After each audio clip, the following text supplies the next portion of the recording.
I spent about 2-3 hours over the weekend looking at the Benin. They've built an industrial city in Benin, a sort of a free zones enclave like the one we have here. Wow. And they are processing all their cotton in Benin and shipping to the big brands across Europe and the Americas. That's great. They are processing a lot of cashew. They are processing a lot of different things. They are making towels, large quantities. I know we also have similar industries here, but we don't have a cotton industry. The cotton industry is dead. And so I think we need to do more. When it comes to strategy, the watchwords are synchronicity. There must be some congruency. There must be coherence between corporate level strategy, cascading down to business level strategy, and how the functions, be it HR, marketing, finance, operations, are able to align to help the organization drive strategy. Besides, it's fundamentally about positioning the organization to respond to its environment. So basically, module number 1 talks about, first and foremost, understanding the environment of strategy. Module number 2 is about the strategic planning process. So many people have heard the word strategy planning, but really, what are the key pillars? What are the frameworks of strategy you need to scan your business environment in order to give it a direction? And we have actually led quite a number of companies in this country in coming out with a strategic document or strategic plan that guides the organization. The next one is strategy formulation, which is module number 3. Module number 4 is how to develop competitive and growth strategies. Module number 5 is on organizational change and transformation. Module 5 is strategy governance.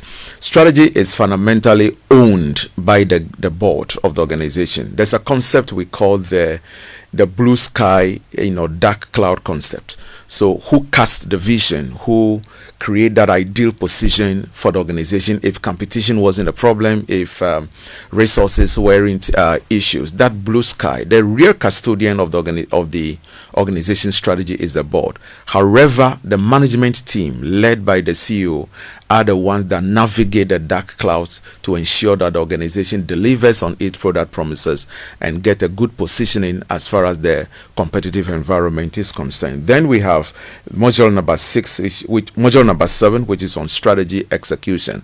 Winston, so many organizations spend some good money. In this first quarter of 2026, we have been engaged by more than 20 organizations to guide them to develop, to formulate strategy for the year. Proud to meeting us. They only go gather in Ada, in Kosovo, and the rest, and all they do is to come out with goals and targets for the year, and then they call it strategy.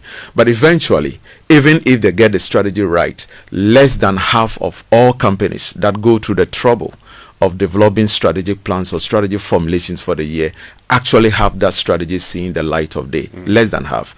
And so module number 7 talks about how to execute strategy, developing an implementation plan, controlling the strategy and managing the risk so you can drive the strategy to an end, because there's going to be a lot of external shocks. Strategy itself is not a static plan. It's emergent, it is fluid, it must be reviewed consistently. And then finally, the module number 8 is a very special module. This is where the instructors do not teach, but then everything that the participants or the trainees might have gone through in the 8 weeks, they now have to develop their own strategic plans, industry by industry, and make presentations. Then a panel of judges will peruse their work and then pass commentary, and that is where the real learning of practicalizing everything they have gone through occurs.